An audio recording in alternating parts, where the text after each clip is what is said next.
Good afternoon, ladies and gentlemen. Welcome to the Josh Guillory Show, broadcasting live from the KPEL studios on this very cold Monday. Also broadcasting live on Rumble. There we go, Big Tib. You win. Good afternoon. Yes, you made it back, and you win the chat race today. Guys, shout out to our KLFY Plus viewing audience, and shout out to you for listening and watching on this wonderfully beautiful and cold day in Acadiana. And if it's cold in Acadiana, I can only imagine how cold it is in some of these places we're going to cover. You know we're going back to Minnesota. you know that's happening. Come on now. All right, let's quick reset on Minnesota. Because a lot of folks are mixing the headlines up, and that's why we kind of want to bring this to everyone's attention today. So this Don Lemon situation, you may recall Don Lemon from Louisiana. He is the former host of the Don Lemon Show on CNN. That was an evening program. I think it followed Cuomo at some point. They would do a little exchange, a little COVID exchange during the transitions, especially when Governor Cuomo was doing his daytime soap operas there and live. So the press conferences. Anyway, but this Don Lemon situation comes out of, that city's church disruption. Remember St. Paul, January 18th, not too long ago. How could you forget? We're going to talk about it from a different angle, maybe than some of the headlines have taken us or some of the stories have taken us, and why not? But let's remember what we're dealing with here. We are dealing with a Sunday service. I mean, you had a Sunday service. You had activists walk in. You had yelling inside a church while people are trying to worship, and you had federal prosecutors looking at civil rights style charges tied to interference with the free exercise of religion. All right, so that's kind of a recap there. So here's a little update. A federal appeals court rejected the Trump's DOJ's emergency attempt to force Don Lemon's arrest right now.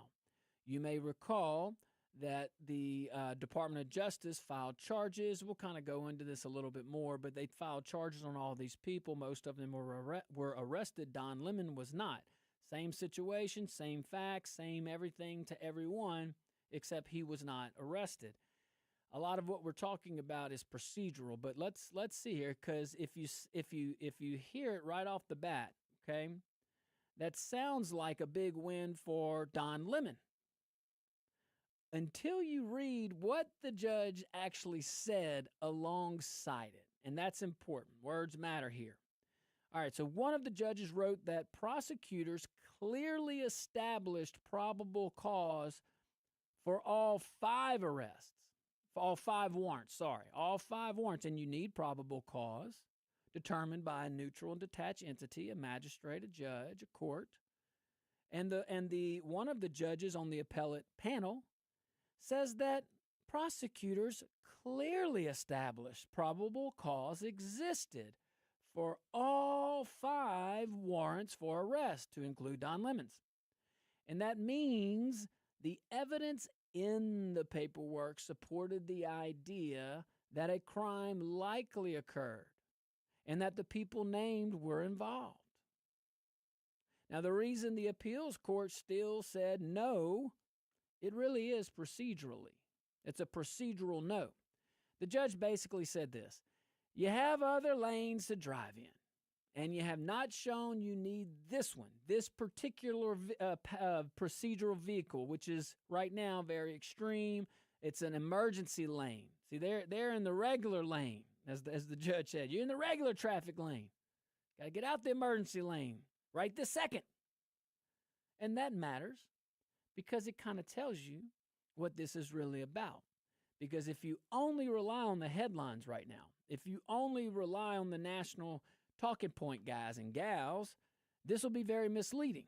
You will have one side saying, hey, victory for Don Lemon, wonderful, and it is a victory for Don Lemon today. But if you just dive into it, an ounce, you don't have to be a legal guru here, okay? The judge said it very simple. You do have probable cause, which is what's needed. You just didn't use the proper vehicle to get here. And we'll keep talking about that. So again, the lower court magistrate, that is that neutral and detached entity, almost like it's pretty much a judge. We just don't call him judge. Actually, in practice, a lot of times we do call him judge. We definitely say Your Honor, and they definitely have the weight of a judge when they issue an order. But they are neutral and detached. They're designed to be in the best position under the circumstances to review all the facts in a neutral and slow and methodical way, detached from emotion. Try at least. Try. Most time I would say yes. But once you have that probable cause, you move forward. But there has to be a process that's played, and that process has to equally apply to all of we the people. So the lower court magistrate did sign off on warrants for some of the suspects, but not all. The magistrate told prosecutors to go get, and think about this now. No one has ever said to the DOJ just yet, I'm just bringing truth. No one has ever said to the prosecutors yet, you don't have probable cause. No one said that. The first time they went, the magistrate, and I'm saying it right now, told the prosecutors to go get a grand jury indictment for the rest. Like the magistrate used his or her discretion and said, for these, I definitely think you have enough. I'm okay with issuing the warrant. I'm okay with signing the arrest warrant. There you go. For these other ones, go to a grand jury. Okay, instead of going to the grand jury, the DOJ went to the appellate court. And they have every right to do that. And they could have possibly won, but they didn't.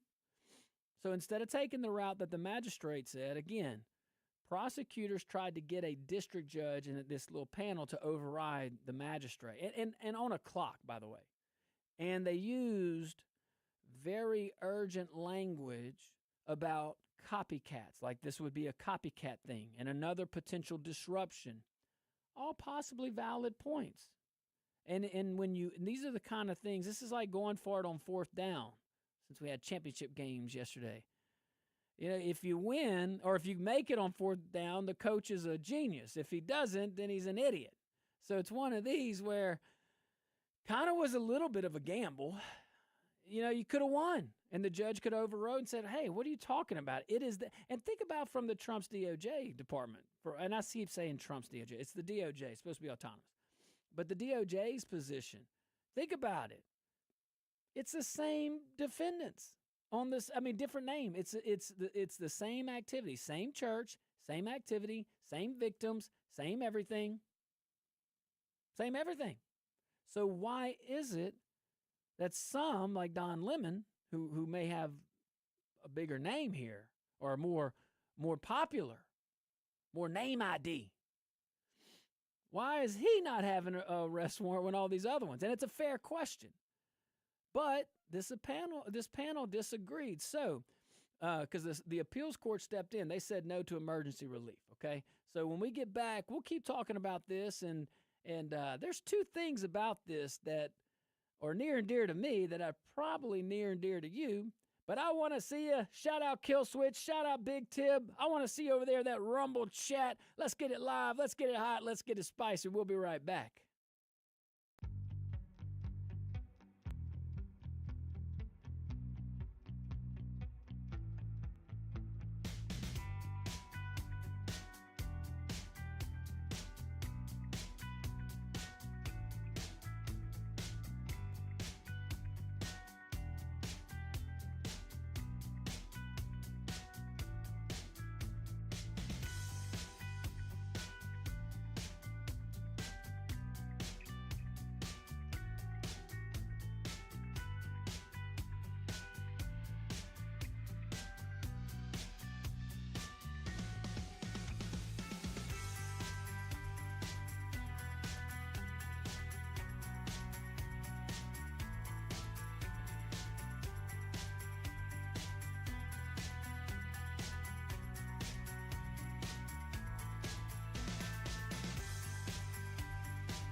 good. Hey, what's going on there, Rumble? What's going on? YouTube, X, all the things, locals, all the platforms, TikTok. Hey, guys, what do y'all think about all this? I mean, we're in commercial break, got about 2.5 minutes left, but just the whole Minnesota church thing, like going into a church and protesting. Q, kick off that conversation. But y'all, I want to see in the chat. What do you think? I think it has to be the most fundamentally un-American thing you can possibly do. Well, maybe not possibly, but it's pretty far up there. It's a line that I don't think anybody is a Democrat or Republican. This is a line that we don't take lightly, and you just don't cross it. I think there are uncontacted tribes of humans who, if they encountered a religious ceremony ongoing, they probably would move on, because it is that fundamental to the human existence that you don't interrupt people's worship services. Yes. And Don Lemon allegedly brought and accompanied a group of activists into the middle of a church during a service, and when called on it, had the audacity to say, no, we weren't protesting, we were attending, just loudly, screaming that the people that were actually worshiping weren't true Christians. They think we're stupid. Yeah, they really do. Like, they videoed themselves and posted what they were doing and then told us to ignore what we were watching. Later on, they would go on to look at the Trump administration and accuse them of doing the very thing that they are doing with this church. Saying things like, they told us to ignore what our eyes saw, ignore what our ears heard. That's coded language dating back to, if I'm not mistaken, the book 1984. The reality is a stark difference. The government is not in everyone's home. The government, there's no comparison to 1984. It was a closed society. And yet this group of activists want to justify their behavior by gaslighting the American public into thinking they were there simply to worship. That is a fundamental lie. Read out what Killswitch said. Killswitch says, those people are so far from God, they know not what they do. That's accurate. That's accurate. You know, but all right, so we pray for them. Absolutely. And genuinely, and because Killswitch, that's true, but haven't we all been so far from God? I mean, a little bit far from God is a lot far, and sin is turning away from God. So I know we're running out of time here. KLFY Plus is going to get mad at us. All right, guys.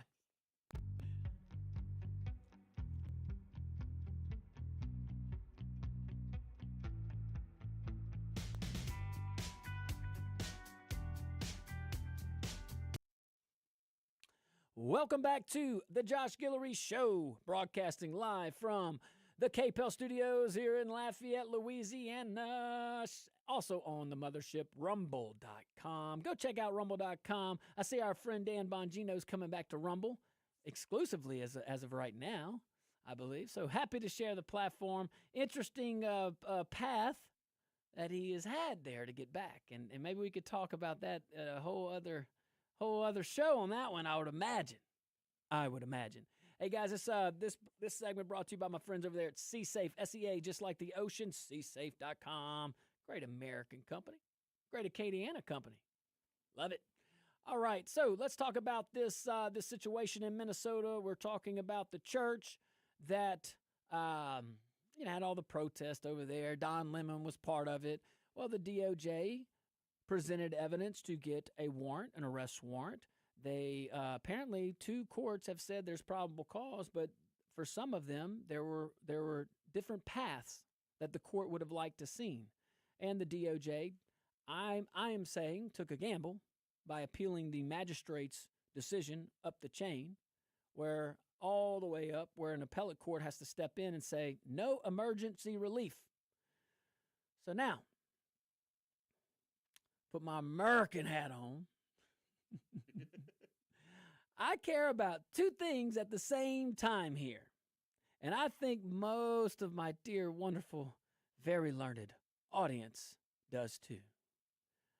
First, and we were talking about this in the break. First, churches being treated like a political stage is unacceptable. A church service is not a town hall. It is not a campus protest zone. It is worship. People bring their kids. People bring their families. People go there to get their souls right, not to get screamed at by activists.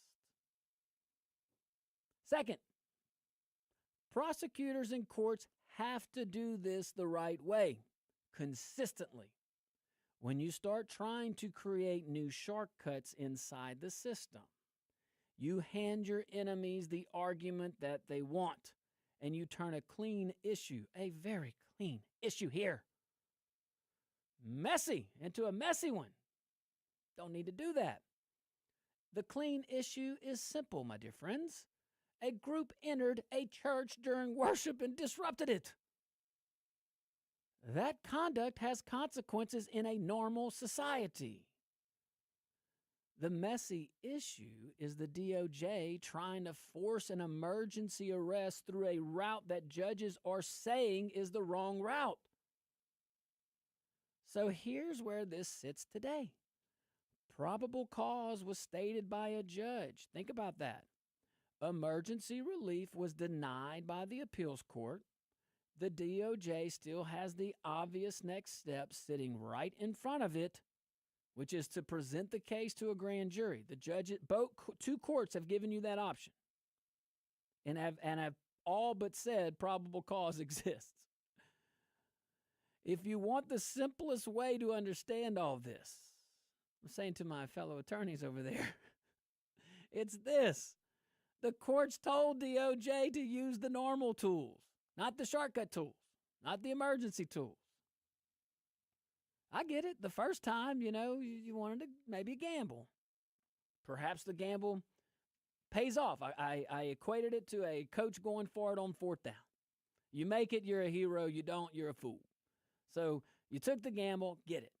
But what you do from here, after having pretty strong guidance, without calling it guidance, with all that, it's what do you do from here? But that is the simplest way to understand all this. Don't take the shortcut route, go the normal procedure. And this is important for many reasons. I mean, think about it. Think about this, though. This is also very important for this reason. Because the same people who love to storm institutions and intimidate others, have you noticed this? They also love to hide behind procedure after the fact. They treat the disruption as the point. And they treat consequences as optional. Let that set in. The system only works when consequences show up, and when they show up very calmly, very cleanly, very legal, ethical, consistent, objective. That's when the system works, when those consequences are delivered in that manner. But let's widen the camera for a second, because that's important too. Because this whole Minnesota story, it plugs directly into something bigger. The activist economy. Remember we talked about that? The activist economy. Who funds these groups? How do these groups, how do they even keep the lights on? And why does the chaos never seem to end? That's what we're going to talk about. But, in the break here, Q, remember this? I can't see yeah, there we go. So we talked about this in the break. I was on Rumble and TikTok and all the streaming devices. We visit in the break. It's where I get all my content. But I said, hey guys, and I'll ask the listening audience as well. What are your thoughts of just the act? What are your thoughts? What are your thoughts of just the act of people coming in and protesting inside of a church where we thought, if you think about it, You would expect this silliness, this childish behavior on these campuses now, because that's just silly. Although the chaos happens because that university president and that mayor lets it happen. Because it ain't happening without the mayor and the university president letting it happen. But even then, you would expect it then. You wouldn't be shocked to see it, that kind of behavior on a school campus, a university campus.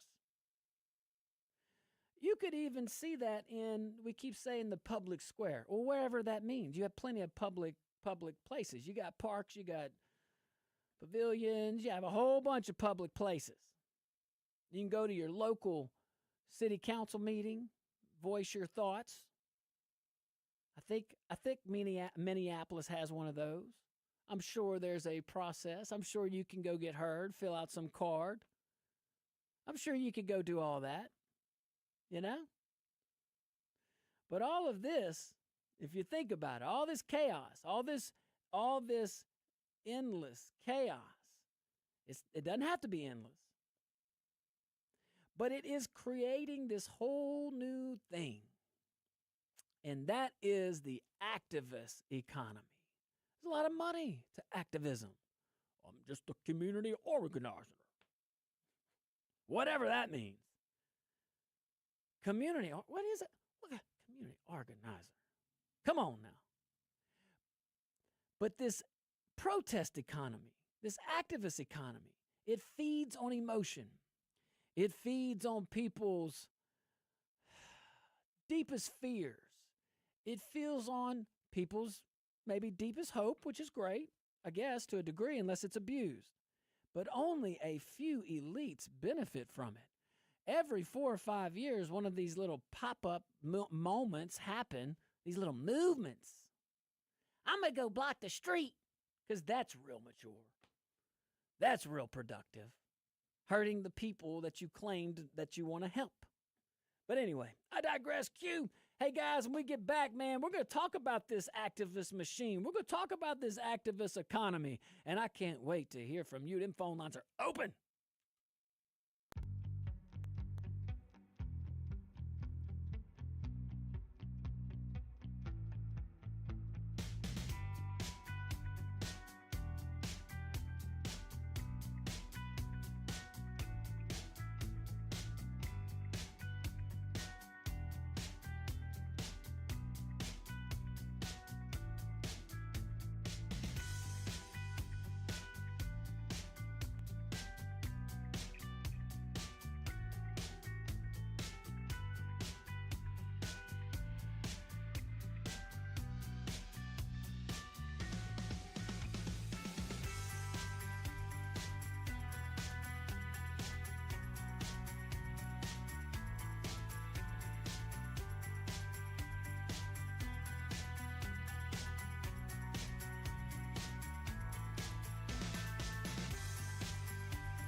Great. What's up, Rumble? What's up, the YouTube, locals, X, all my people, all our peeps here. I was explaining to the TikToks. Let's see here. All right, William. Let's see, William. I like when I get TikTok. I can't move it, William. Here we go. All right. William, I don't have my contacts. Let's see here. It was created by Republicans to seed chaos and run against chaos. Remember 1968. I forgot what I was talking about, though, when he made that comment. Explain yourself, William. I'm with you. I'm listening. Just if you're still on TikTok, go on there. There we go. Oh, he says you are part of the problem. How? Nixonian. Karl Rove at his finest. Me. I don't get it, William. I also don't understand, William. William, we don't understand you. But explain yourself and tell me how I'm part of the problem. You got to be specific, though. I come in peace. I do. Because I bet you, William, we agree more than we disagree. But maybe not. And that's okay, too. It's all good, baby. Killswitch says he was away from God when he was young, but never that far. You know, it's interesting. I I was an atheist from about 2008 Wow. all the way up until about 2021. Dang. Hated God. Whoa. Militant atheist. Today, church every Sunday. Yeah. And I can tell you I'm a better person from it. Oh, yeah. God's grace is amazing, man. So that journey, look what's happening. It makes no sense. Is it going to mess up the... So even though the day it didn't mess it up, it went a full 2 hours? I fixed it. I figured out. Well, the other day, I had also hit a stream issue as well. Oh, I did the reboot. that was the issue then. So what is all that? I don't have a good answer. No, you could take a picture. We can research it. Just so we don't forget what it says. All right. Hey, William came back. Appreciate you, William. Let's see here. It says, Minnesota, did you read the book, All the President's Men? No. It's all in there, Dirty Tricks. I don't doubt it. Hey, look, I'm, William, promise you, we agree more than we disagree, brother. Most Americans do. I don't trust the government. I mean, so what? The guy I voted for is in office. I don't trust the government. I don't trust the government any more with Trump in than Trump out, because the government is an evil beast that is going to be there after Trump is there. So the only thing I can hope for is Trump changes the trajectory, and he needs to change the trajectory on the lawfare stuff. But some of the things that are happening in his own DOJ make it hard for that perception to change. Some of the things, and here's the crazy thing, a lot of things what Pam Bontie's doing is justified, but it just looks like lawfare. And then there's some things that are straight up lawfare. And they need to stop that. Because if it, even like this with Don Lemon, why would you go an emergency? As a lawyer, I'm telling you, that was so reckless in my opinion. In my opinion, because you were asking for a warrant and the judge said no and yes. It said no, but just go to a grand jury. You seems like you have probable cause. You know what I'm saying? William says, I'm confusing government with politics. Maybe. Maybe. I don't know. All right. Hey, guys, Rumble, YouTube, all you guys, we got to take a little break. TikTok, you stuck with us.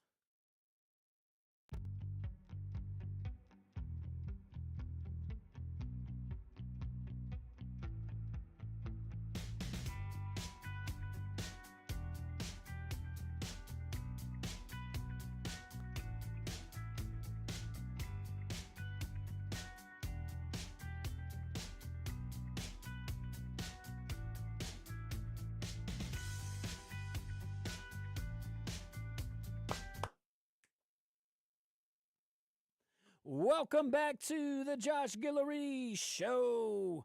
Broadcasting live from the KPL studios here in Lafayette, Louisiana. We got them phone lines open, 232-1542. Give us a shout. Hey, guys, let me tell you about my friends over there at SeaSafe, SEA, just like the ocean. When strength matters, when custom matters, when failure's not an option, you know what I'm going to say. SeaSafe, they deliver. SeaSafe FRP products, they're engineered to resist corrosion, reduce maintenance, and outlast the competition in the harshest environments, from offshore platforms to wastewater treatment plants and everywhere in between. SeaSafe, their products are American-made. They're manufactured right here in Acadiana by American workers. SeaSafe, check them out. SeaSafe.com, SEA, just like the ocean. So, hey, we have a, before we move on here and talk about this activist economy, you know, because it's a thing. And we're going to talk about this new economy, this new industry creating jobs. So you could say Trump's creating more jobs. But before we go into that, let's go into Don Lemon. I think we have some material for Don. Let's see if we can pull it up. Try it, Q. Looks like it's not loading. Okay, that's all right. Hey, we had a new little feature we were going to try. If it's just audio, it's one thing. If it's just video, it's one thing. When you got to do them both. But you know what? We're going to get it. We're going to get it. But it's just me and Q over here. We got this, as long as we're good on the other stuff. All right, so let's look at this economy, because this is something that we don't talk about a lot. how the activist machine actually gets fed. Let's talk about this, okay? So, because this is probably the part that most of us don't get to see. Los Angeles steered, for example, LA. They steered about $1.4 million in taxpayer-backed funds to a group called Strategic Actions for a Just Economy. SAGE is what all the cool kids, or SAGE. Well, you know, I can go SAGE, I can go SAGE. I'll meet you where you're at. SAGE, if the J is, you know, because the acronyms are important in government, apparently. And, you know, you don't want to have like an uncool, you know, situation there with an acronym. There you go. Hey, there. Thank you, Kill Switch. So, and SAGE is not some neutral charity. So I'm going back to LA here. All right, $1.4 million in taxpayer-backed funds to this group SAGE, which stands for Strategic Actions for a Just Economy, whatever that means. Yeah, exactly. And SAGE is not, again, not some neutral charity that hands out backpacks and calls it a day. Man, this is a group that pushes hard left ideology. I'm talking like abolish the LAPD.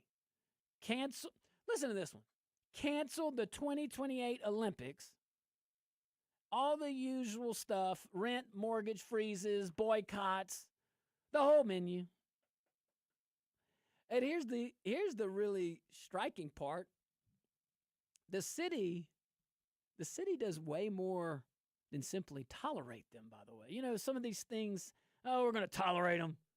Still going to make sure we do all the things. We just have to tolerate them. Or in like Minneapolis, they'll just straight up pay you off.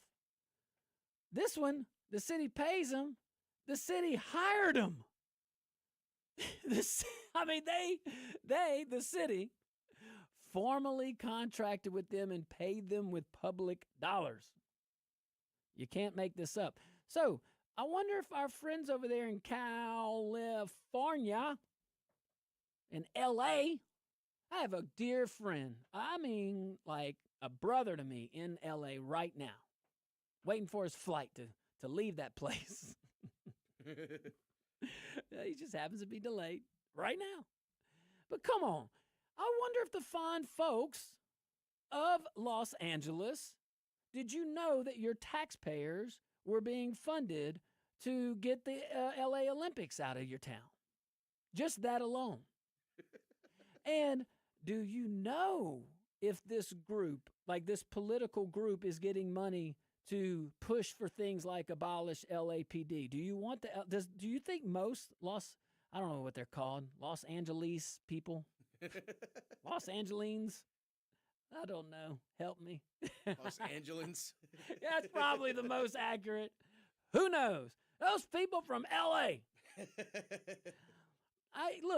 You get some crowds that don't want them, but I would imagine that when things get tough, folks over there are probably happy to see an LAPD officer. Probably. But the Olympic thing. And what about rent and mortgage freezes? Don't just assume just because the communist crowd and the socialist crowd wants all that. Don't assume that your Joe Public everyday Democrat does. That would be a false assumption there, in my opinion. All this boycott stuff, it's cool and it's important to the small groups that it's cool and important to.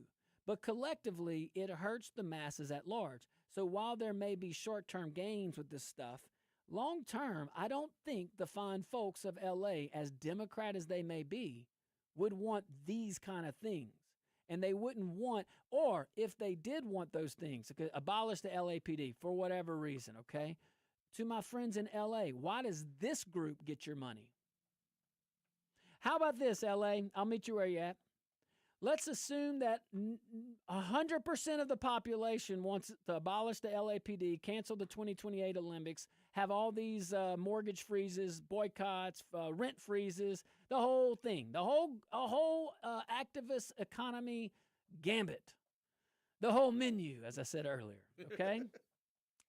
I think a better question is this, even if you do want all that, Why does this nonprofit get your money? Where's the competition? Is there anybody else that can do this besides Sage? Sage. You got to give me the contract. I have Sage. Jeez.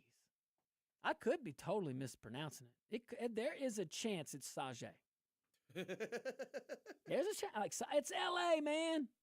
I'm just trying to be cool.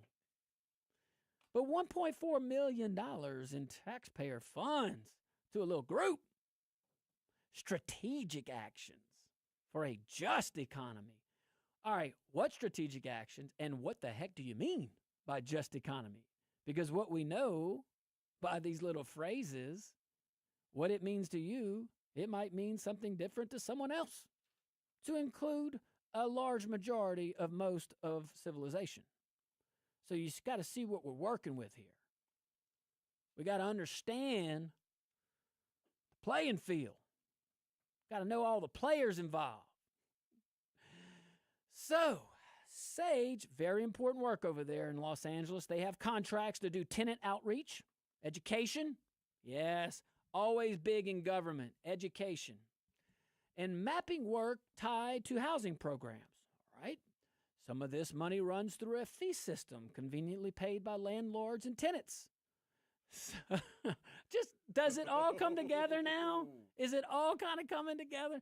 So you got regular people paying into a system, and that system flows money to a group that turns around and campaigns for policies that make normal life harder.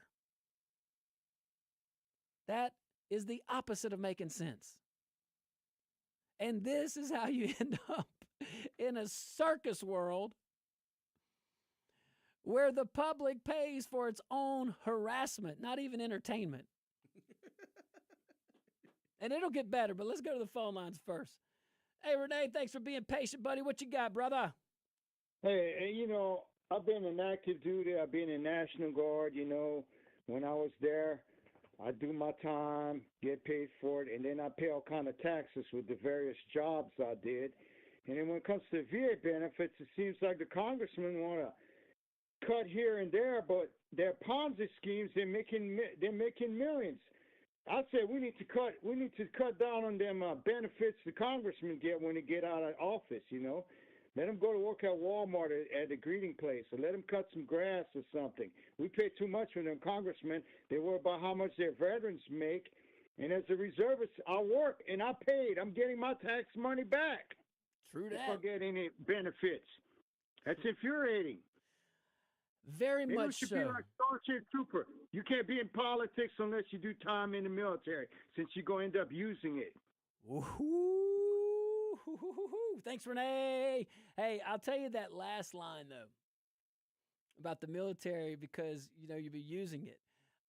I will say, before even this year, I would have said, oh, no, Renee, come on now. It's not at all. But we use the federal government like it's just whatever, quick reactionary force to whatever we want to feel like doing today. And then we're going to get mad when the other side does it when they're in office. I'm telling you, good people leave office. It's just natural. Retirement, get kicked out of office, don't want to run, whatever it is. They're not going to be there forever. But the power stays. So you never grow the beast. Even because it's like temptation. It's like sin. It feels good. It looks good. And why not just a little bit? And look, you're helping all these people, even though you're screwing us in the long run because you're feeding the monster. Don't let the monster grow, even when it feels good. Even when it feels good. Because in the long run, it might not. All right, guys, stick around. We'll be right back. Segment 4 right around the corner.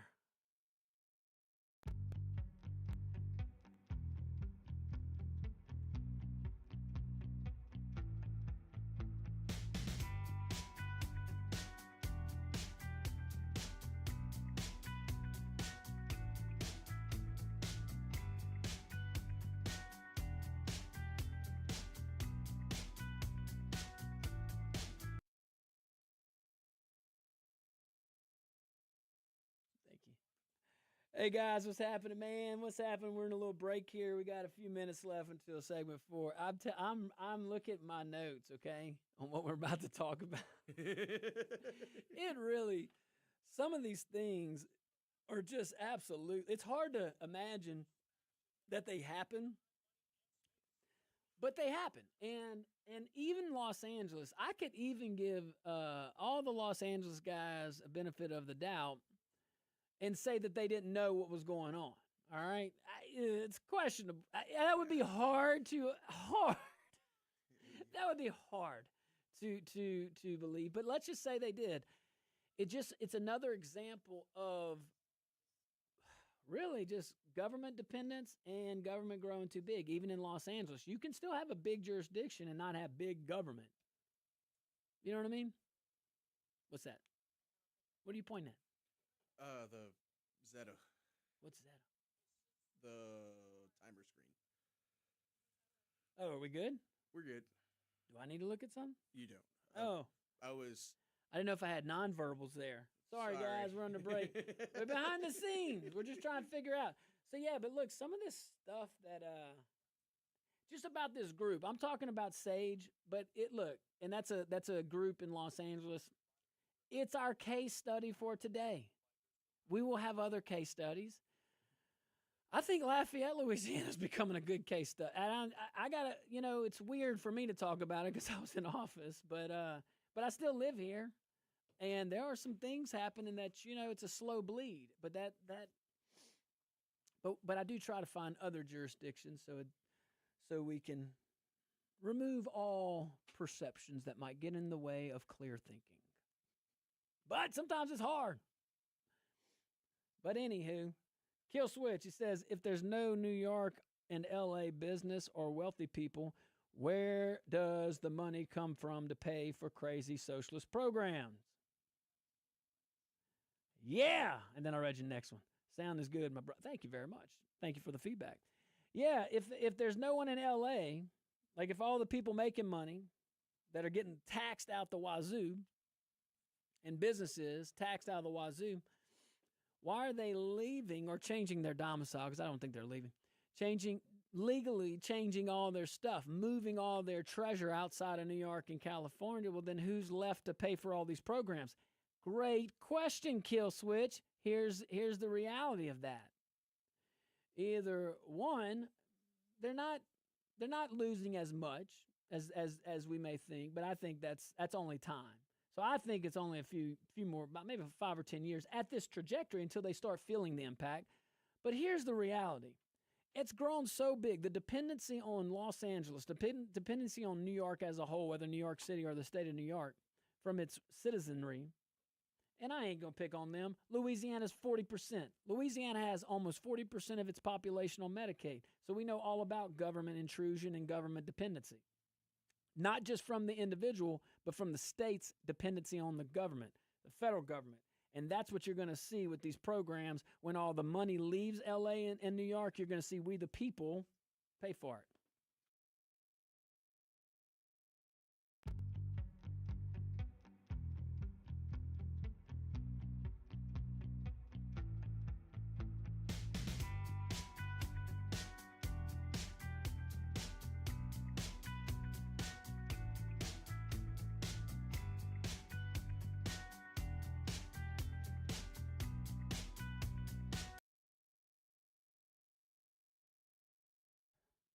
Welcome back to the Josh Guillory Show. We are broadcasting live from the KPEL studios here in Lafayette, Louisiana. Also broadcasting live from Rumble.com, and that Rumble chat starting to heat back up. I certainly appreciate you guys. Yes, indeed. We are going to continue our discussion on this little group, these little helpers, Sage, S-A-J-E.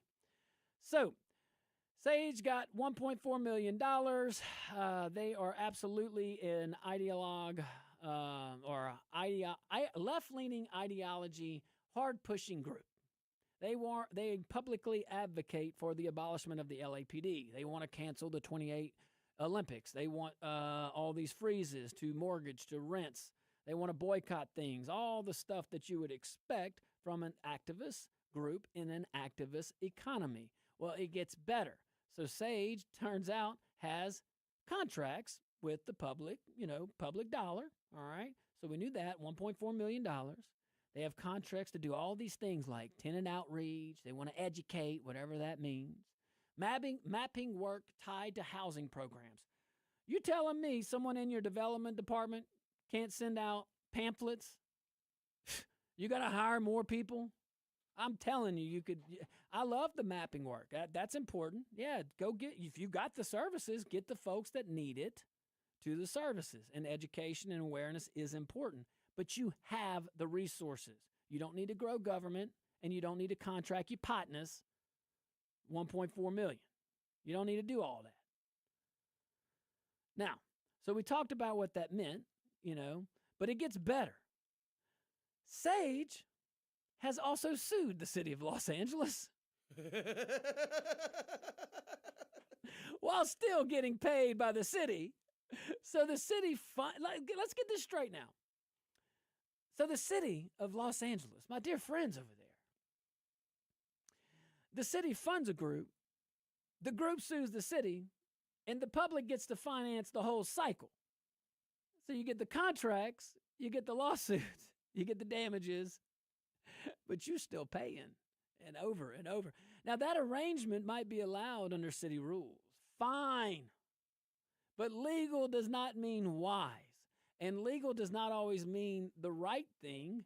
It just happens to be legal. Legal does not mean always transparency.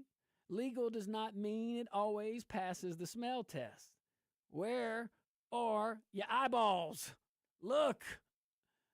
I mean, the transparency gap is the real scandal here. We were $1.4 million. What would you do with that?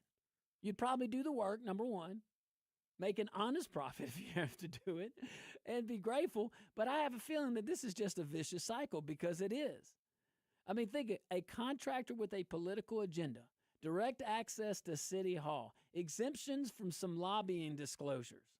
This is all that's occurring. We know what this produces.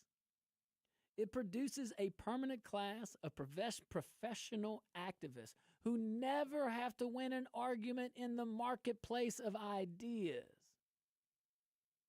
They get guaranteed oxygen through government money and really government relationships.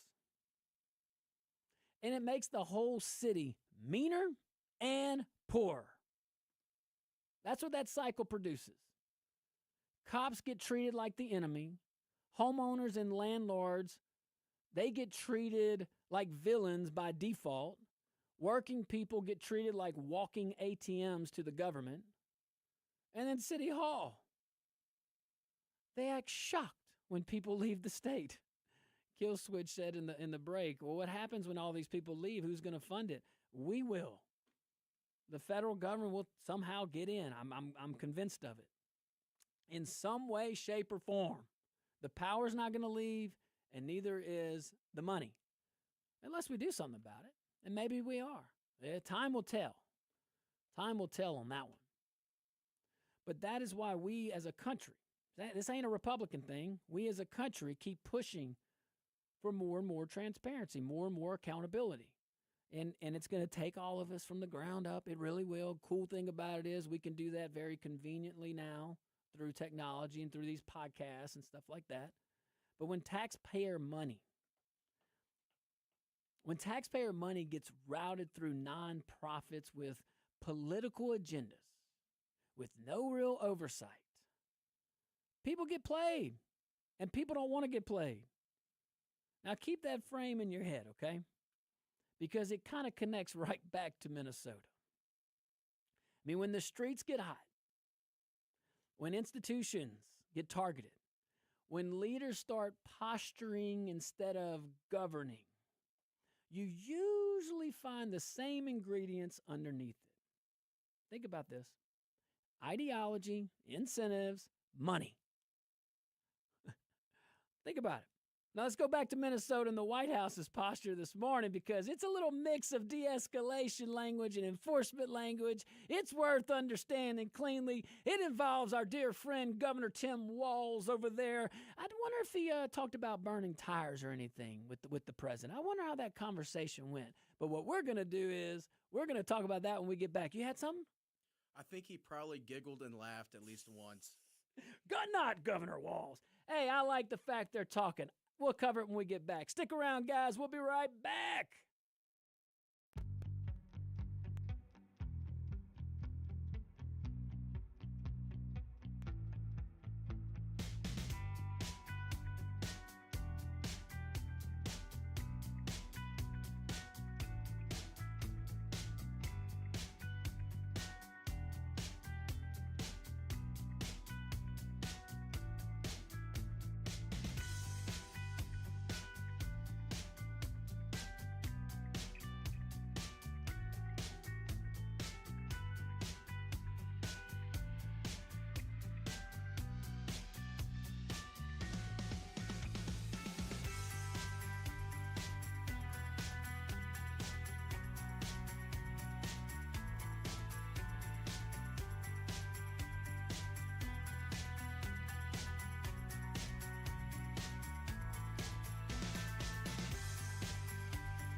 Q can't go by Diddy anymore. Can y'all believe him? They stole your Diddy part. Not just that, the whole anonymous movement online took away just Q. Man, what are we gonna do? I mean, in the chat, I sign things with a lowercase q, so they know it's me and not a conspiracy. That's pretty good. Although we could throw a conspiracy. I mean, I have plenty. I live with a conspiracy theorist. Same. She's really not. She's open to hear it. If Rain is listening currently, she's nodding her head, going, "Yep, it's true." Yeah, I parked right by her out there. Anywho, hey, guy Q, talk to him, man. We're gonna go into let's talk about it. So we could. I just said we're gonna go into what the president and Governor Walz talked about, and then we could go into what happened in Minneapolis. You know what I'm saying? So we'll go on the president. Yeah. We'll go with governor and president, and then then we'll go with the whole. I mean, it's just a crappy situation, you know. It really is, and I've seen so many perspectives on it.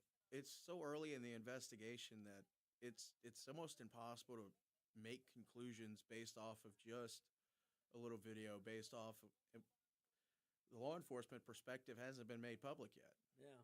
And to me, that's a big standout. As to whether or not it was justified, I think there's going to be a legal perspective, and then there's going to be the perspective of public opinion. And I think there's a percentage of people that, no matter what the facts reveal, they will continue to believe what they believe today. Yeah. And that's unfortunate. But keep talking to the folks, man. You want some coffee or water? Some water. Got it. We'll be right back, guys. Entertain the fine folks. I'm just blown away at the 1.4 million in Los Angeles. That's crazy, man. And you think if they lose their funding, I mean, you got an activist organization spending millions of dollars doing questionable work. I'm just wondering, where's Ilhan Omar in all of this? I mean, overall, Ilhan Omar has shown up for pretty much all of the frauds that we've been talking about, especially in Minneapolis. But 1.4 million paid to a city contractor that then gets to sue the city? It just doesn't make any sense. But it is good to see Tim Walz and President Trump finally talking to each other. Hopefully, they'll be able to work out a solution to what's going on in the Twin Cities.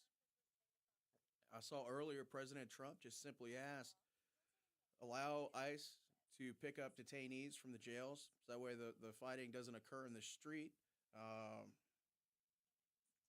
Respond to ICE detainers. It wasn't an unreasonable series of requests. I remember over the weekend seeing a Texas official talk about the fact that they may have 10 times more deportations than Minneapolis. And they don't have the type of violence they see on the streets because people in Texas, the folks in Texas, are working with ICE. They're working with Border Patrol. They're able to keep the messy part off the streets, which is where that's what should happen. There's no reason for what's going on in Minneapolis outside of state and local officials being unwilling to cooperate with their local government. But we'll be back in about 2 minutes.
Good afternoon, ladies and gentlemen. Welcome to hour number 2 of the Josh Guillory Show. We are broadcasting live from the KPEL studios here in Lafayette, Louisiana. We are also broadcasting live on Rumble, rumble.com. Let me check you out over there at rumble.com. And you can view the Josh Guillory Show and old podcasts, all the things, all the things. We certainly appreciate you. This segment brought to you by my friends over there at Kishbach Construction. Great American, doing good things for the community. Certainly appreciate that. All right, so Minnesota, well, we might as well stay there. Different topic, though. So Minnesota, still boiling. And we got a new development, as we said before the hour. And this time straight from President Trump himself. So Trump says he's had a very good call with Governor Tim Walz and that Walz asked to work together. Good. That's a good thing. You know, Trump says he told Walz he would have Tom Homan call him. I wonder if Tom Homan, when he calls him, I wonder if he has that medal that President Obama gave him. You know, the presidential whatever it was. It wasn't the Presidential Medal of Freedom. A rank award. Rank, yes, the highest ranking member or whatever. It's like, you know, it really is a great honor, I'm sure. And, but yeah, I wonder if he wears it. That to be number. Hey, Governor. Hey. So Trump says he told Walz that he would have the Mr. Holman call him, and that the focus is identifying criminals and coordinating enforcement. That's it. Not anything else. So Walz's office puts out its own version, productive call, request for impartial investigations into shootings involving federal agents, request to reduce the number of federal agents in Minnesota, and a promise of more coordination on violent criminals.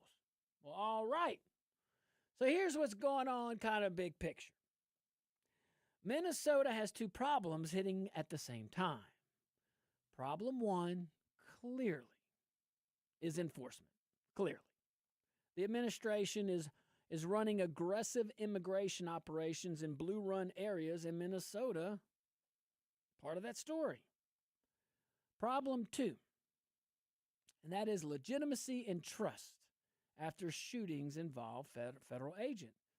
Now, with competing narratives about what has happened and why force was used. That's out there. So you add protest energy on top of that, and you get what we have been seeing. Rising tensions. We see confrontations, political leaders trying to position themselves for the cameras. Got to get our talking points in. Now, as an American, again, I think most Americans like coordination. So this is good. Great that the governor and the president are talking. But we like coordination when it leads to results. Most of us in America like criminals getting justice. We like violent offenders being prioritized. That's the basics. We also like clean investigations when force is used. So that's important as well. A system that, I'm telling you, my fellow conservatives, a system that enforces law has to be confident enough to review its own work and to let its work be reviewed. And that's what makes this particular call very interesting. I mean, Walz is not switching parties here. Just want to announce that. Trump's not turning into a Minnesota Democrat either, all right? We'll just put that one out there too. But really, this is two people staring at a fire, and they're deciding whether they want to throw gasoline on it or whether they want to put it out. Or at least, if we give them the benefit of the doubt, which I certainly am, because it took two of them to tango. It took two of them to communicate. But they do have an opportunity to throw water and not throw gasoline. So Trump sends Holman. Walz asks for independent review and fewer agents. Okay. Both sides talk about coordination on violent criminals. So what that could possibly tell us, maybe, is that the chaos has finally got so expensive. It has got expensive enough that everyone started protecting themselves. And by expensive, I mean money, I mean political capital, I mean all the crazy. And here's the part that I want us to watch. I really do. And watch it closely. If Minnesota leaders cooperate when it comes, I'm talking about with the Trump administration, if they cooperate when it comes to violent criminals and detainers, just that, the pressure drops. Watch. If Minnesota leaders continue to play the usual game and continue to demonize enforcement and to continue, and these are public officials, continue to treat the federal presence on a federal issue as the enemy itself, the pressure rises. So the real scoreboard, it is kind of simple. At least it's simple to say, but it is simple. Maybe harder to do, but simple.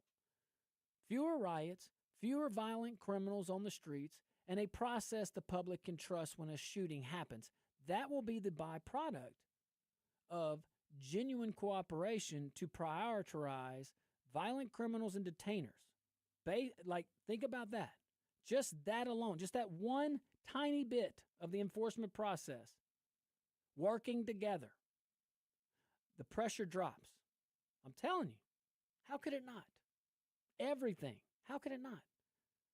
But you can't be on the microphone in a public status and as a public official, even if you disagree. I mean, my goodness, you are promoting something so dangerous. And us allowing the federal government to be so big and intrusive on everybody's life has made, when it does do something that the federal government's supposed to do, like immigration enforcement, it really does feel over the top. And I'll be honest, I don't like, and I will say this with confidence. I don't like what I'm seeing on television. I don't like ICE agents being all up in local populations. I don't like the federal government doing anything in our communities, quite frankly. But we have to understand where we're at as a nation. We have had 4 years where anywhere from 10 to 20 million, let's go with 10 million, illegal aliens crossed our border. We don't know what the heck is going on, but these are the ingredients. When you put that many officers in that environment, these things are going to happen. It's not an ideal situation. We are a free country, but right now we do have to enforce the law. And if you got a hole in your P-row, you know what to do. You plug up the hole first, but then you bail out the water. And that's what T. Trump's doing. All right, guys, we'll be right back. Stick around. I can't wait.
Welcome back to the Josh Guillory Show, broadcasting live from the KPEL studios here in Lafayette, Louisiana. We're also broadcasting live on rumble.com, YouTube, all the places. We certainly appreciate you. We got the chat on Rumble going hot and heavy for sure. We certainly appreciate you. Shout out to the KLFY Plus viewing audience. Let's continue our discussion, shall we? Q Dog, Q Money Magic Man. I didn't even introduce you today. I'm so sorry. What's wrong with me? I was so excited to get into our topics. It's the weather. It's got everyone frozen. Right. So we were going over a call, if you want to put it back up, from Governor Walz, President Trump. That's good. You know, it's fantastic. This is, if you see on Rumble and KLFY Plus, all the things, you can see the Truth Social post, his common and go-to communication device. Hey, to each their own. To each their own. But we talked about Minnesota having two problems over there. Problem one, enforcement. The other one, how like legitimacy and trust. You gotta balance all that stuff. So I like the fact that the two guys were getting together on this, and this is really good. So he's going to send Tom Holman over there. Walz is going to ask for more independent review, fewer agents. We want fewer agents too. Everybody wants fewer agents. So if they work together, we can see what will happen here. Pressure will drop if they can cooperate with each other, because this is one of the few limited powers of the federal government where it is legitimately their power to enforce immigration. You can't get in the way of that, governor. So I give kudos to both men, which I'm not shocked by either one of them talking to the other. But let's see what happens. Let's see what happens. I think we do have a scoreboard, though, we can test on. We can have a little, at home, we can all check it off like a bingo card. Can we see fewer riots? Oh, give me a B. B20, B28. Fewer violent criminals on the street. Uh-oh, I-30. Come on, Francine. Get your bingo card. Can we see the process that maybe everybody can trust openly, where there's fewer? I don't know if this part is realistic.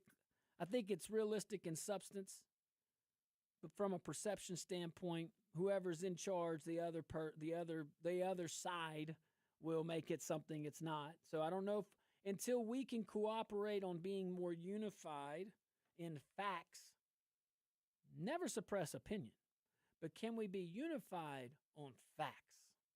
Can we as leaders, anybody in a leadership position, that's everybody that cares, that wants to do something. The leader makes the title doesn't make the leader. So you do you and do it the best you can. That's all we can do.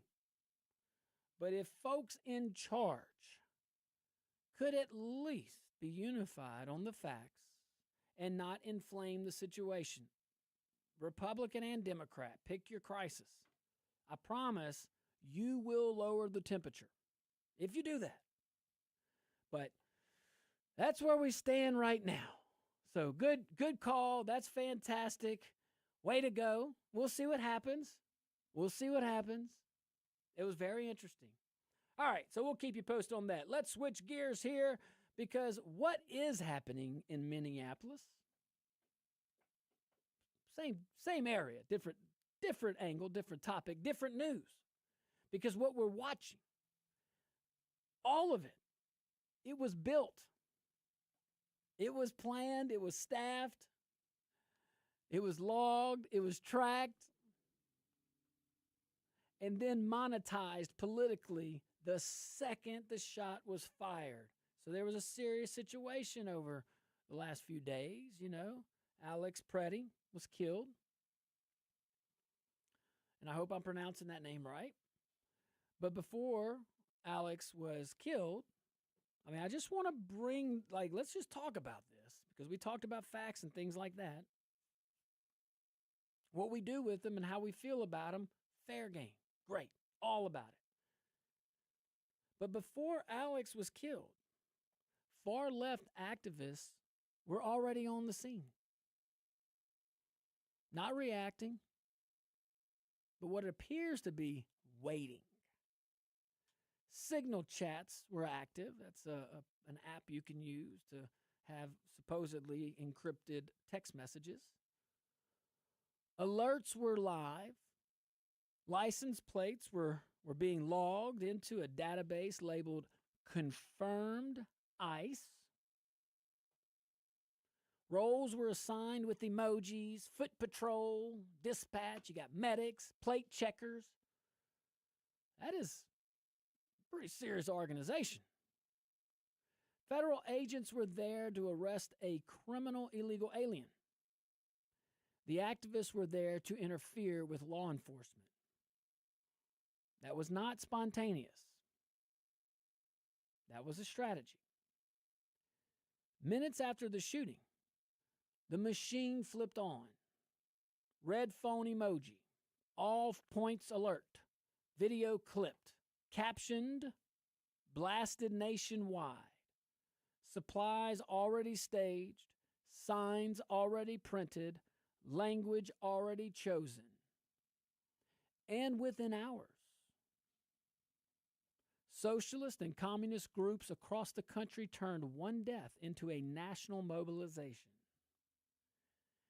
That's the part people keep missing on the national dialogue. Not to you and me. Not to we the people. We kind of get it if we get the facts. Alex Pretti didn't become a symbol organically. He was turned into one. And he was turned into one very quickly, efficiently, and quite frankly, with precision of discipline. This wasn't grief turned into protest. This didn't linger. All of what we're seeing was infrastructure, converting tragedy into leverage. Groups tied to Marxist networks, some funded by a billionaire living in Shanghai, moved in lockstep.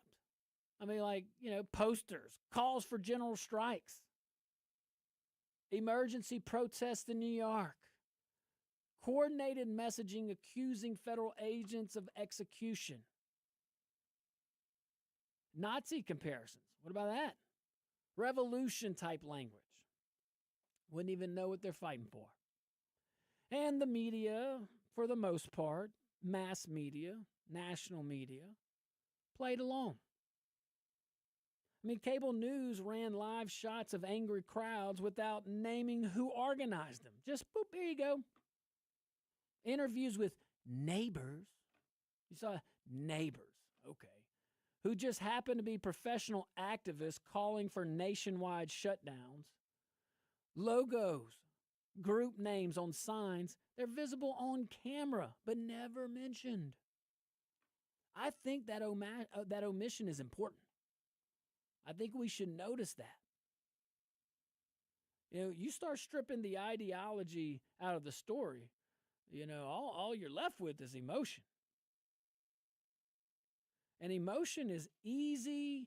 Whew, man, it is easy to weaponize. It is easy to manipulate.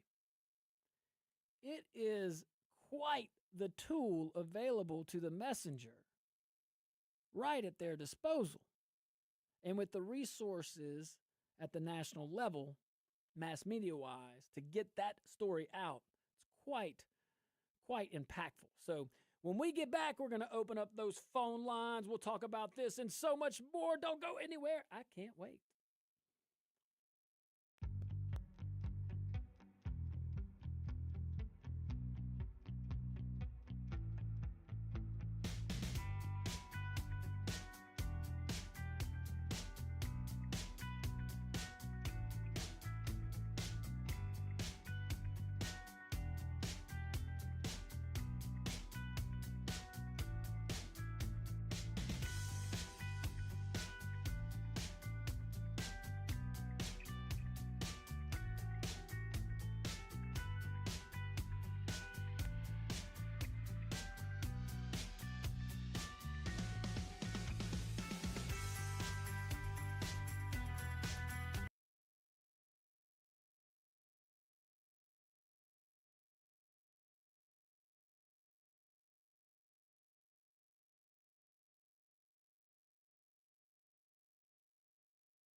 What's up, my Rumble folks?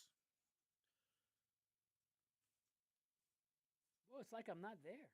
Yeah, for some reason the board cam has decided to malfunction, Yeah, all right. but it's working in a way.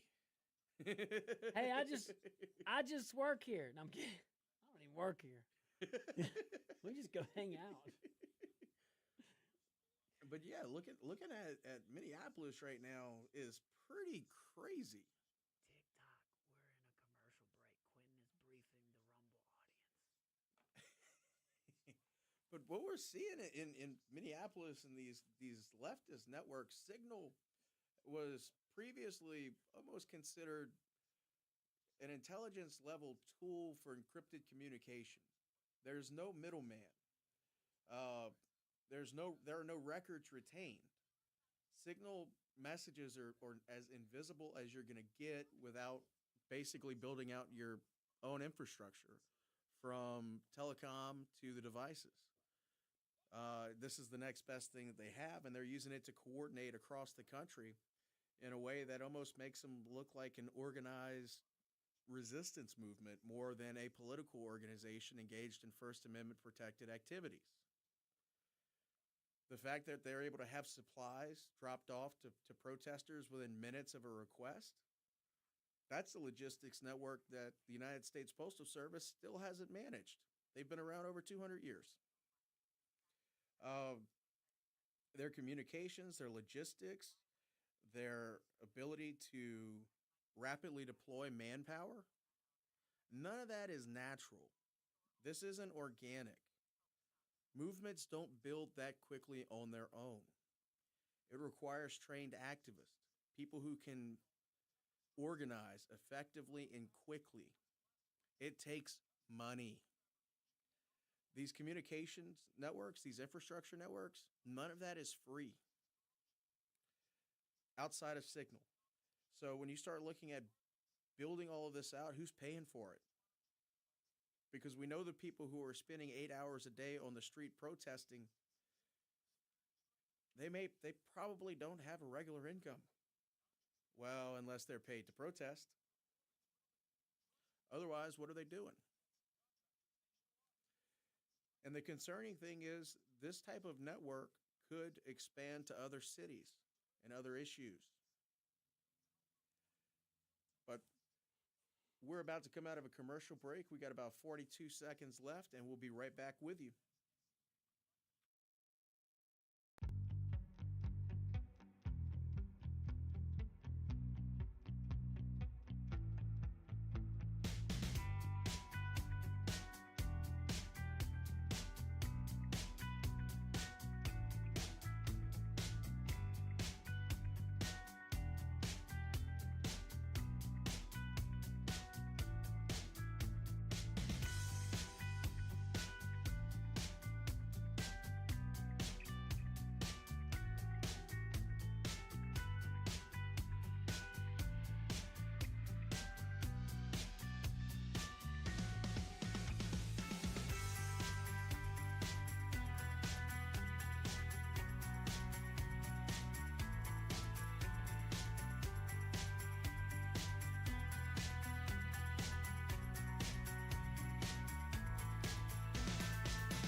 Welcome back to the Josh Guillory Show. We are broadcasting live from the KPEL studios here in Lafayette, Louisiana. We are also broadcasting live on Rumble. Let me see over there. Let me see that chat, rumble.com. Look up the Josh Guillory Show. Give us a little follow.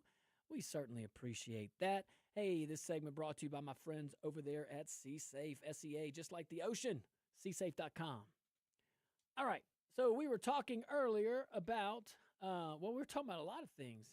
And right now, you know, when you look at what's happening in Minneapolis, we were talking about Alex Pretti, talking about how he was killed. Activists seem to already be on ground, seem to be a lot of built-in things using this death as a springboard. None of this was grief turned into protest. None of this was organic. It was absolutely, well, it was organically orchestrated, not the shooting, but just the moment to hop on it. The moment. Any of it. Well, you can think about it. You can think of that what you may think, but that is the reality we're in. All right, let's go to the phone lines here. Let's see here, Mr. Bobby. What you got, Mr. Bobby? Bring the heat.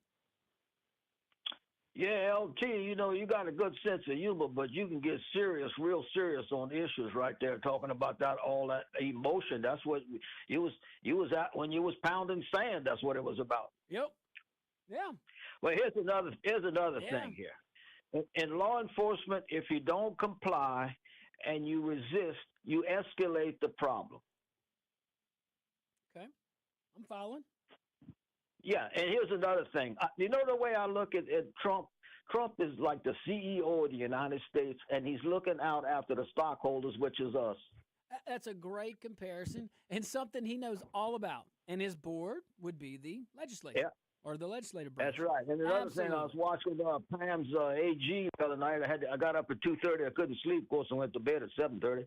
And he was saying that all they're doing is escalating these riots, or whatever you want to call them, to sidetrack the almost $9 billion that they ripped the Treasury Department off. We put money in there, all of us, every state, every taxpayer. Man, right? I tell you what, Mr. Bobby, without a doubt, that will be an indirect consequence at minimum. At minimum, but you bring up a good point, because also at minimum they could use that to maybe kind of, hey, let's not talk about that. Look at all these other topics we could talk about. Thanks, Mr. Bobby. Well, I appreciate you. Thanks always for calling in. Who we got next here? Let's see here. JP. What's up, JP? Good afternoon, guys. The President of the United States is definitely a better person than I am, because I've been on this kick for a long time about just let these places burn. Let them get the consequences they deserve. We all said when New York elected Mondami that they were going to get what they deserved, and they're not going to, because President Trump is going to step in and help. He's stepping in to help in Chicago and Minneapolis and Washington, D.C. and New Orleans, and it's basically just keeping people from getting the natural consequences that they deserve. Now, my issue is, if we were to let them have their natural consequences, we would say that we would only be hurting the fringe small part of the left, the liberal, extremely liberal small part of the left, and he's a president for everyone, which also means he's a president for the centrist Democrats. But centrist Democrats, if our president is there saving your city because of the way you voted or you're not stepping up, where are you? Where is your voice? When do you step up and man up to the crazy left side of your party and say we need to clean our own house? Well said. That's difficult for me to swallow. Thank you. Oh, well said, JP. Well said. And perhaps, well, I'll say this: there's an opportunity. There's an opportunity right now, because fraud is fraud, and all the illegal activity is the illegal activity. This stuff with ICE and the local governments battling the federal government on an absolute federal issue, one of the few times, all of this will pose a question to the local people in Minneapolis. And in reality, it's going to have to come from the Democrat Party, because a Democrat's going to win that race right now. So hopefully there's someone boots on ground over there that wants to run for the right reasons. Yeah, we probably disagree on a lot of national things because our political ideology, me as a Republican and you as a Democrat, hypothetical, whoever you are, but you could change the way things are going. The culture, this whole quid pro quo, just all the horrible politics that exists right now. It's such a cesspool. I mean, gosh, it's so hard to be in. It's hard to be in the room with some of these people without wanting to take a shower. It's horrible. Anyway, but it's a purging, but I'm serious to all my reasonable Democrat friends out there in all these places. Man, run, do your thing. I get it. We won't agree on a lot of things, but I bet you we agree on some things. But you could change. One thing we can agree on: We can be unified in the facts. We can communicate our positions in a respectful way, and we don't have to demonize the other side. Now, let's go to Renee.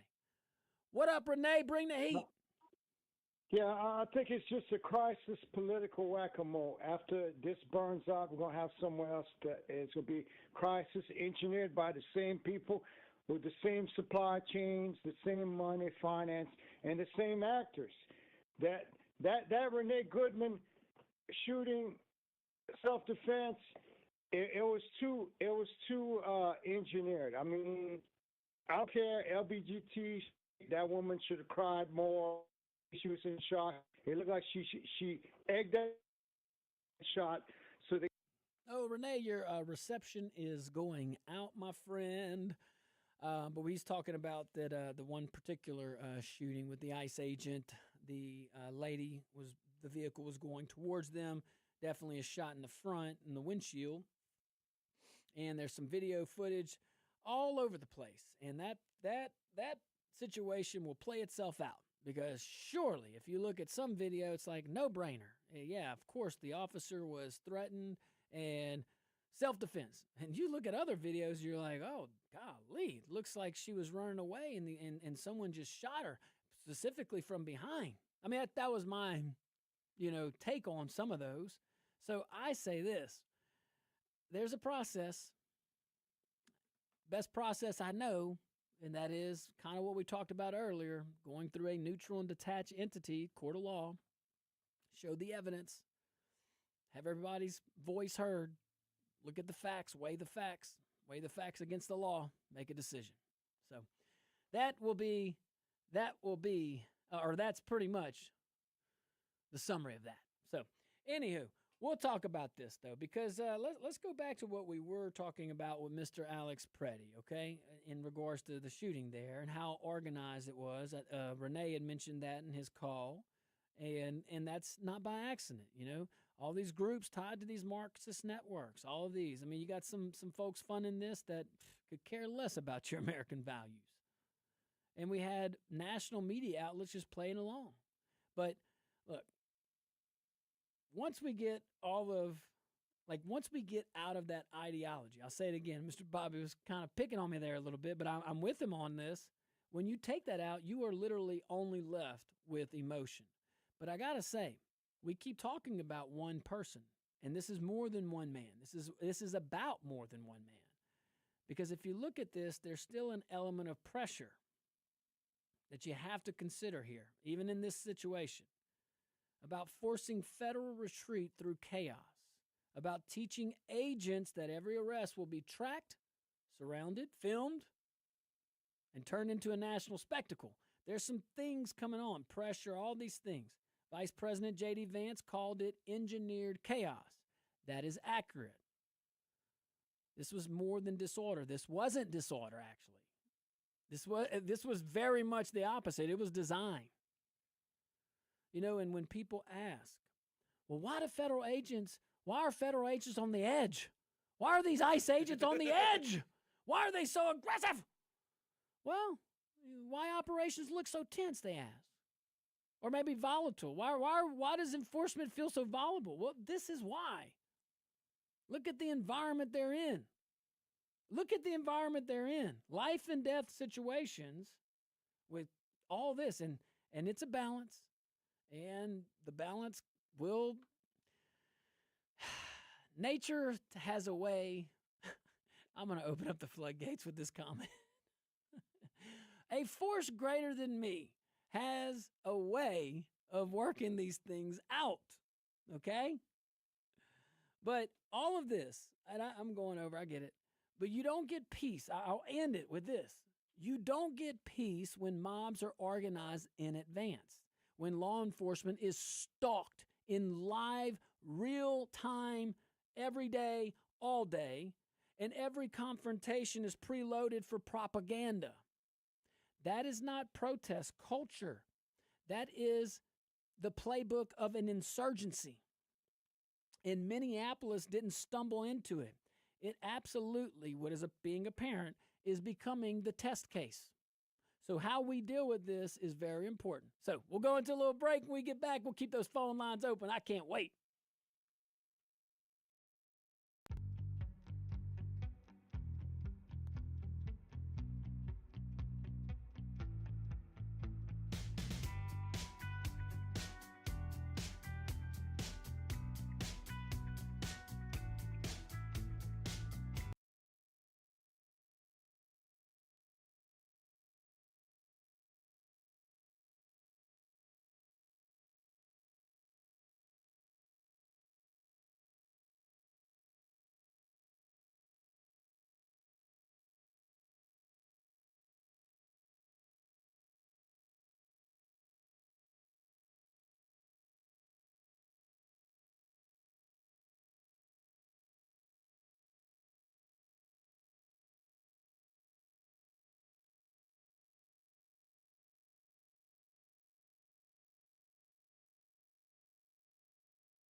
Welcome back to the Josh Guillory Show, broadcasting live from the KPEL studios here in Lafayette, Louisiana. Also broadcasting live on rumble.com. Man, let me tell you about my friends over there at C-Safe again. Just remember, FRP products, theirs are unmatched, man. Go check them out. A lot of good stuff out there, but these guys, I'm telling you, they can work with you on cost saving. They can work with you on the products. Their products are made. If you're into that, if your industry calls for you to use these types of products, call my friends at C-Safe. Go visit them at csafe.com. It's an American company. It's right here in our backyard in Acadiana. American workers. Go check them out. And tell my boy Clay hello if you see him. csafe.com, S-E-A, just like the ocean.com. C-Safe. All right. Let's go into this. Phone lines are wide open. 232-1542, 844-766-6607. Let's go straight to the phone lines. Caller, you are live on the Josh Guillory Show. What's your name? Where are you calling from? This is Jody on I-10 westbound. Jody. What's up, Jody? Talk to me, baby. A few points. This Alex guy that was killed, I feel he has at least 60% of the blame for this. And once all the evidence comes out, it may be more, it may be less. But the reason I say at least 60 is he showed up to a protest armed. Even though he had a concealed weapons carry permit, he showed up armed to a protest. Now, I have a CCW here in Louisiana, and I am forbidden to carry my concealed carry in a parade or protest. So therefore, he takes blame on that. Second, he takes more of the blame for resisting and interfering with federal officers. Now, I'm gonna throw a curveball. People are going to say, what about Kyle Rittenhouse? Well, the glaring differences in that was Kyle Rittenhouse was being attacked. And whenever the police approached him, guns drawn, he laid down his weapon and surrendered. This guy did not. He fought. So I feel he's got at least 60% of the blame on his death. Well, hey, look, I appreciate that. And, Jody, be safe on I-10, brother. I appreciate you.